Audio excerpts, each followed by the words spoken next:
Hello, everybody. I'm just going to play with the slides for a minute, see if that works. Oh. Okay, cool. Thank you so much, Natasha, and everyone involved in organizing this event. Thanks, Santeri. And thanks everybody involved, especially in the audience, who's gone along with the design decision to host the conference in English, and therefore make the conference accessible to me and to include me. I definitely don't take that for granted. I don't say it's the right decision, but in this instance, I'm included, and it's accessible to me, and I can share my ideas, and I can meet you guys and hear your ideas and connect. And I think what this talk is ultimately going to be about is the importance of events in creative careers in the video game industry. And I'm from a small town in the north of England called York. As someone in the interval reminded me, it's a town so good we named it once. It's a Viking town originally. The name York comes from the word Jorvik, and the Vikings were in our town, and before that, the Romans, we were known as Iberacum. And I resonated so much with the talk earlier by Ari from Epic Games and his journey into the creative industries, not just because I can't dance, but beyond that, the importance of events. And when I look back on my journey into the creative industries as an introverted, non-confident person who didn't really know how to get started, events were everything. And what I realized is that I could come to events and I could pick up knowledge first. It was specialist knowledge that I then realized gave me a bit of confidence that I had something to say, because at the time I didn't think I did have anything to say. And it gave me the confidence that I could go on LinkedIn or something like that, and I could reach out to people, express my admiration for them. Maybe that's it. Maybe that's it. Don't need to ask for anything. But that's kind of how I got started. And events are so important for the knowledge that we share, for the connections that we make, for the examples of creativity that inspire us to find creativity in ourselves and to see it in others. And confidence. Ultimately, that's the most important thing, confidence.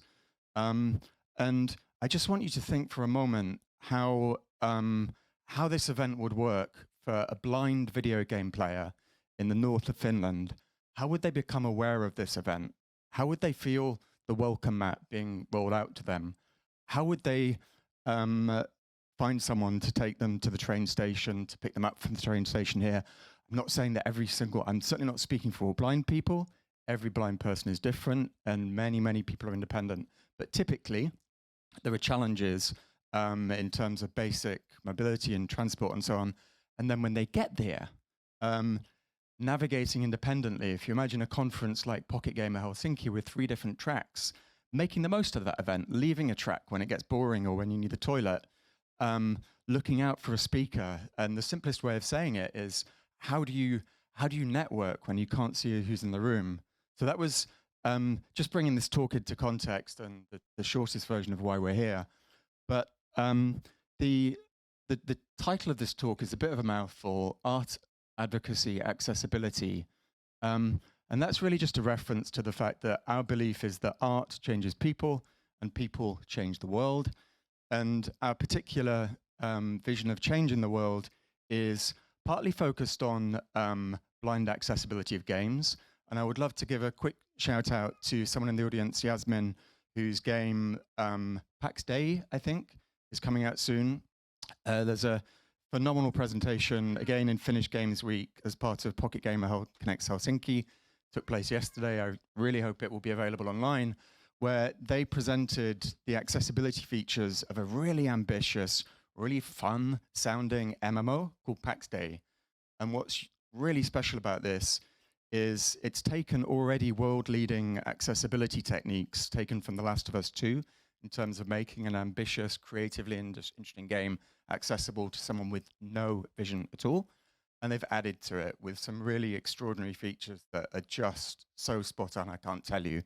And so there's, I'm just so happy to know that people like that are doing work of the caliber that they are to open up play to people with no vision or limited vision. Blind Burners, our focus, we come from the Burning Man Festival that some of you may have heard of in America. It's a very creative, playful environment. We're very driven by self-expression, by communal effort and these kind of Burning Man values. And therefore, our focus is on blind creativity and on celebrating the creative power of visually impaired authorship. And I would promise you all that the most creative, innovative game designers of the future will be drawn from disability communities and people who have the opportunity to bring disability and their daily problem solving into the process of game design. So that's what I mean by art, advocacy, and accessibility. And then in terms of non-visual access to careers and going in the right direction to creative industries, this is the Stadel lion. It was found in a cave in Germany. It's carved from mammoth bone. It's believed to be around 40,000 years old. And people speculate it's one of the earliest examples of human creativity at a time our brains were developing in creative ways, spiritual development, and so on. And it's also a great example of tactile art. And at Blind Burners, one of the things we say is if we can't touch something, it doesn't exist. And so this is really, in an era of cave paintings, that was a particularly accessible form of art. Now, moving to the present day, and we live in this era of extraordinary democratization of creativity with digital creator tools that mean that most of us in the room can do DJ mixes, edit films, and create games. And it's an extraordinary democratizing time. And yet, some of those tools break when they come into contact with something called a screen reader. A screen reader is an equally revolutionary modern technology that provides text-to-voice interfaces for apps, for websites, and theoretically game creation tools. But it often breaks when it comes into contact with badly constructed software. And I'm gonna try and play a clip. And if it works, amazing. How do I do that, Centauri? Do I push a button or press one? ZP alert. Yeah, this is my friend Harshabala Subramanian road testing a virtual reality app during lockdown. The JAWS screen reader user tries to open Altspace VR in 2D mode on their Windows laptop. So I first go to the Search box, edit, type in text. search box. I can type Altspace in here, but I'm going to navigate to Altspace to make sure it's the right app. All apps, uninstalls, all app 3D, all apps check, access, Acrobat, alarms, and Altspace VR. So we're on Altspace VR, I hit enter. Enter. Altspace VR. And we wait. So I'm using my arrow keys and all the other navigational keystrokes that I use. But I've got nothing but silence. So that is a very common experience in the lived experience of all my friends who are blind. They will try an app, they'll hear about an exciting app or game, they'll try it, and frequently they won't work. That particular, as I say, that was a virtual reality app that was used quite popularly during lockdown in the Burning Man community. So coming to creative careers, this is me with Lena, who's a Finnish game developer based in Cambridge, England, with Frontier Developments. Next to her, Abby Reddington, who's a physiotherapist, looking to bring video games and play into her career as a physio.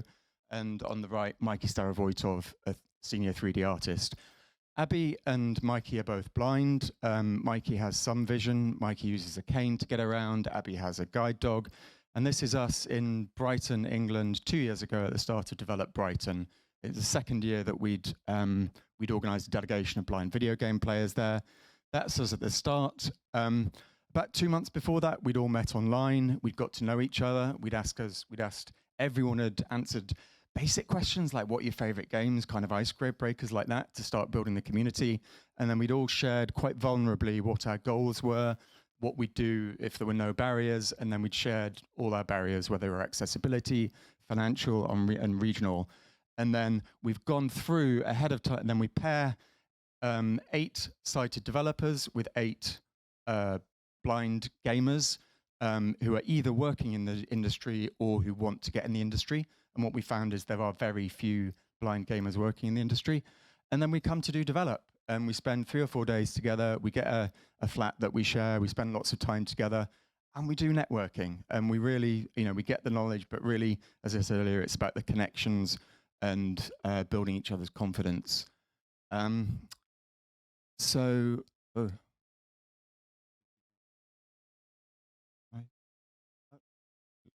Yeah. Oh, that was Mikey again this year. So a year later, when we met 2 years ago, Mikey hadn't left the house for 10 years on his own without his wife since he lost his sight. And through his all of his efforts and the community around him, a year later he came back and delivered a keynote speech, No Limits, Why Accessibility for All Starts with Developers. And again, I think that talk's available online. And again, that just so inspired by Mikey doing that. Such an on-point talk that he delivered. That's me. My day job is in film finance and video game finance. I'm a very visual person. This sort of explains my interest in this.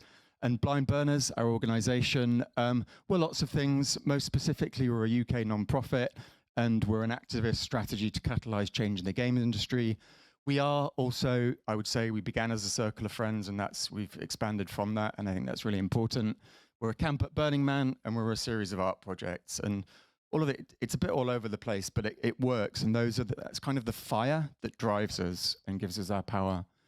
This is Mari Muthu, who's our leader in India, and that's one of his photographs on the right, beautiful landscapes of India.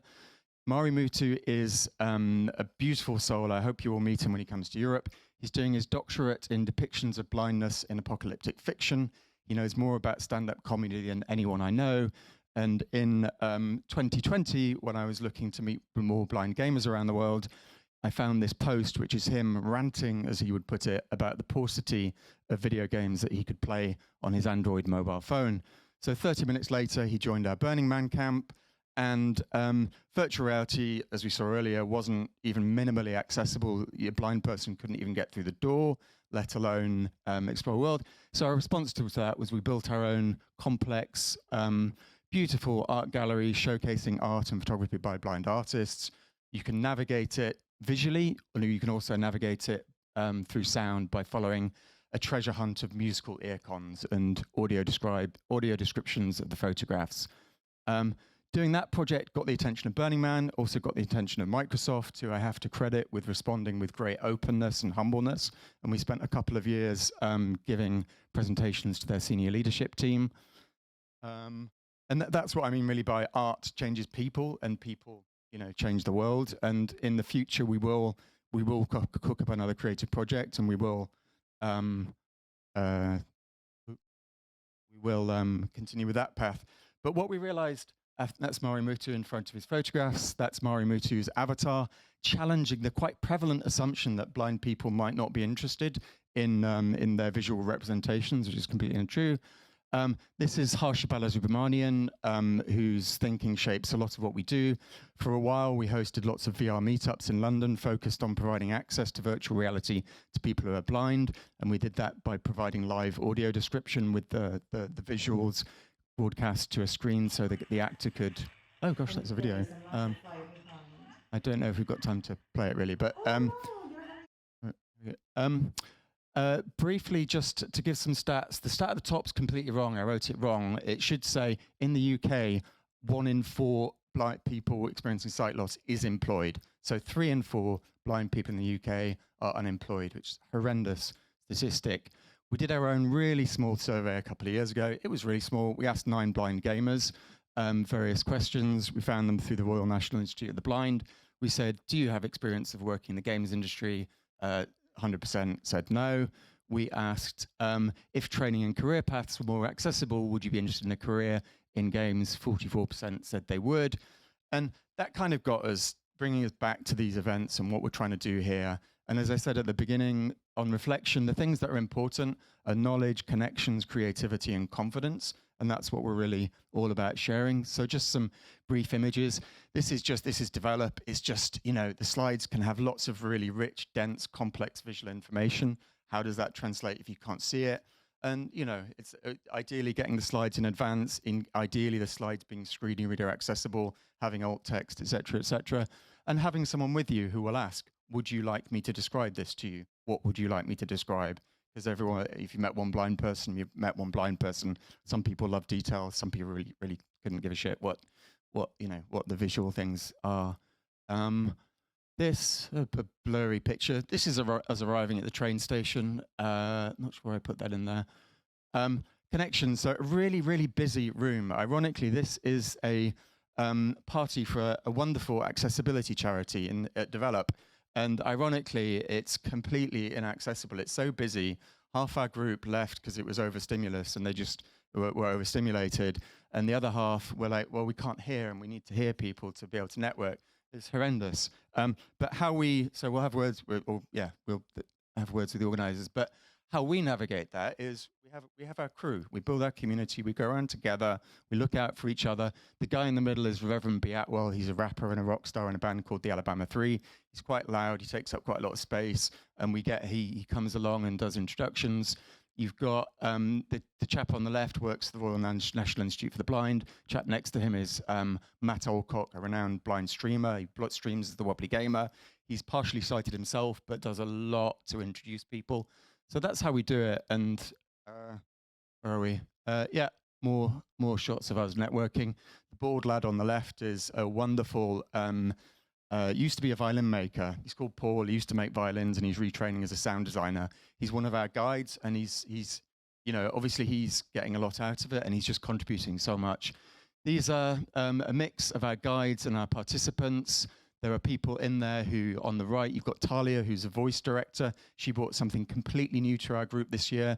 There was one of our blind participants, a guy who streams as Sightless Combat. He's never had any vision. He plays Mortal Kombat. He plays Sea of Thieves. He's a really famous player of those games without any vision.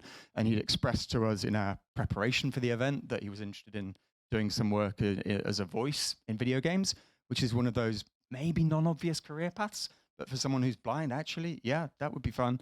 So he, was sharing an apartment with these guys. So Talia took him to an event specially focused on careers in voice acting, and he got introduced to 30 people, I believe, in that sector.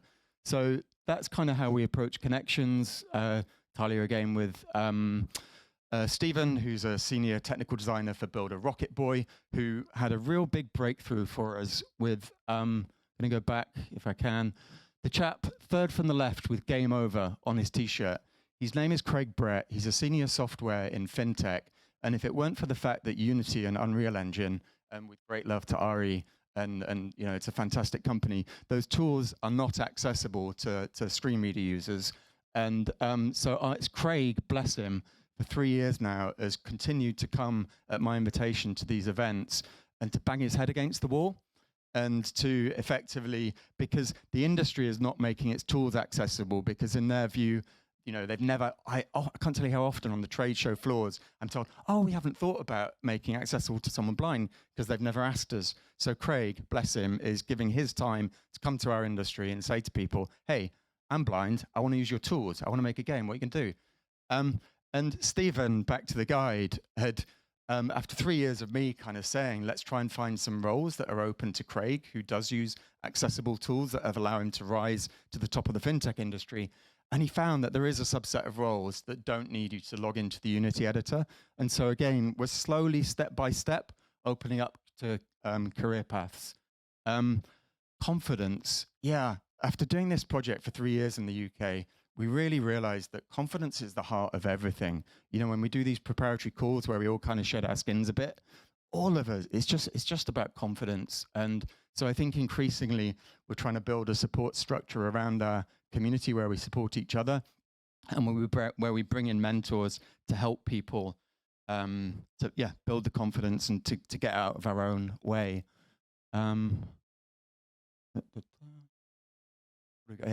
What we got here is we host these mini events as part of Develop Brighton. And the idea came from our blind members, and they observed that they could tell when someone they're talking to wants to ask them a question, but they feel awkward about it. Like maybe, what can you actually see? How much can you see? Or how do you play video games? So in response, we've got these t-shirts done, which say on the front, ask me how I play video games. Got a banner and everything. And we set up a video game zone, and we've got the banners, and increasingly we make it into what we call an accessible game cafe. So we've got games like PlayStation games, hopefully PAX Day, this kind of things that we can demonstrate, complex games. And then we add in tactile games, other forms of play, like very important to take people into like a broad definition of play. And this guy, Scott, who's talking to the person with some facial hair, had gone on a real journey. I met Scott about 6 months ago. He'd expressed that he wasn't very confident, various reasons, and so on. And then just in that moment, our little space got invaded by this guy who was trying to demo his thing. And my initial and our response was, well, you can come in our space, but you're going to make it a case study, and whatever your game is, we're going to look at it, and we can see how accessible it is. And Scott leapt into action, and I just saw his confidence. I don't know if you can see it in the picture, but all of his knowledge, lived experience, expertise in games that he never put into a professional context was just in flow. And it was remarkable to see. So confidence is everything. Tactile games were a big bit of it. Community, that's Kim hugging someone. She's a community manager. There's a blurry figure on the right. That's her mum who comes just for reasons. We're kind of a big extended family. That's outside the apartment. We're trying to build our own community. So events like this have their annual traditions, and develop. If I'd love people from Finland to come more to develop it. It's a really friendly festival. There is a shared calendar of social events again. So, I think that's really important, making people feel included, to be invited to things. So we host our bonfire on the beach. Academics from the world of accessibility come. That's Harsha Balasubramanian again. And it's a safe space for blind people, but we just want to give a party. We want to give a good time. We don't want to be viewed as a disability project or even an accessibility project. We want to be known for a good time, a supportive community, and lots of innovation. And creativity, it's in all of us. And it took me a long time to find that in me and to recognize, artistry or whatever in me. Craig on the left, I spoke about earlier, he's been modding games for years, and he's been modding games that he does have enough vision to play. He's been modding them in order for people with less vision for him to be able to play. Such creativity. So a lot of what we do is about helping us to see ourselves as creative individuals. I think we're near the end, but that's Kim, community manager with Sam from Unity. Again, shout out to Unity. Got as much as I would criticize them for, it's not okay that their tools are not accessible to screen readers. At the same time, people like Sam are engaging with us and doing a lot to support us and trying to help with our goal of making Unity and Unreal fully accessible to people with no vision. More games. Meditation, our events. This is going back to the Burning Man thing a little bit, but I do think, coming back to Ari's talk earlier, and he was talking about dancing and, loosening up a little bit and feeling our bodies and how that relates to confidence. If you imagine if you're blind, or if you imagine if you're blind and trying to experience virtual reality, it's quite disorienting as it is. If you can't see and you don't know what the obstacles are around you, it's really challenging. So that's part of why we grounded with some meditation. We do dance at the start of our events. That's a tradition that started in lockdown, where we really needed to dance, and we'd start all our meetings with a dance. But I'd be terrified if I was invited to an event that insisted on dancing. But we do like to offer that because it just helps getting into your body. It really helps. So that's kind of a flavor thing. I think wrapping up now. There's some references, but how am I doing for time? A minute or two? We're good. I've got a bunch of quotes from people who've taken part, participants, guides, and random people in the UK that I'll sort of cycle through a little bit slowly. Fundamentally, the reason for being here is we believe that what we're doing is just so simple at heart, and we believe it should exist anywhere that there's a gaming ecosystem with people, creative people who want to help. And do have a love for Finland for various reasons, and the times that I've spent here, and admiration for the industry in so many ways. So would love this project to exist here. In the UK, we get eight blind people, 8 sighted people. Maybe in Finland next year it would be two. I don't know. I've met with Licia Preen, who does extraordinary work in this field, and hoping to work together to start building this. But would really appreciate people's help on 2 things. One, if it resonates and anyone would like to get involved in the organizing team, we absolutely, or if anyone, number one, if anyone has feedback, maybe it's a bad idea here. Maybe it doesn't work. Number one. And we definitely need to connect, most importantly, with the blind community across Finland, and emphasizing across Finland. Regional access is really, really, really important to us. But yeah, we're looking for local champions, people who can get involved and help us make this happen.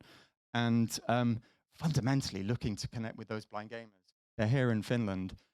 We've struggled so far to connect with the institutions, so any help that people can give with that would be deeply appreciated. Thank you so much. Thank you, Chris. Oh, and No, go. here is a quote from Lena Javanpää, who's a guide of ours who has been in the UK for a while, but I don't know if, tell me whether the Finnish makes sense.